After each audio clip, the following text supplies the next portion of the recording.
রামনবমী হিন্দু ধর্মের একটি পবিত্র উৎসব, যা ভগবান শ্রীরামের জন্মদিন উপলক্ষে উদযাপিত হয়। আজ আমরা জানব এই উৎসবের ইতিহাস। পুরাণ মতে অযোধ্যার রাজা দশরথ ও রানী কৌশল্যার পুত্র হিসাবে ভগবান রামের জন্ম হয় চৈত্র মাসের নবম দিনে। রাজা দশরথ পুত্রপ্রাপ্তির যজ্ঞ করেন এবং সেই যজ্ঞের ফলস্বরূপ রামের জন্ম হয়। ভগবান রামকে মর্যাদা পুরুষোত্তম বলা হয়, কারণ তিনি ন্যায়, সত্য ও ধর্মের প্রতীক। রামনবমী আমাদের স্মরণ করিয়ে দেয় সত্য ও ন্যায়ের পথে চলার গুরুত্ব। রামনবমীতে ভক্তরা উপবাস করেন, মন্দিরে পুজো দেন, রামায়ণ পাঠ করেন।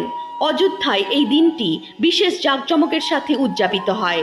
রামনবমী আমাদের শিক্ষা দেয় সত্য, ন্যায় ও ধর্মের পথে চলতে। আসুন আমরা ভগবান রামের আদর্শ অনুসরণ করে আমাদের জীবনকে সার্থক করি। বলো জয়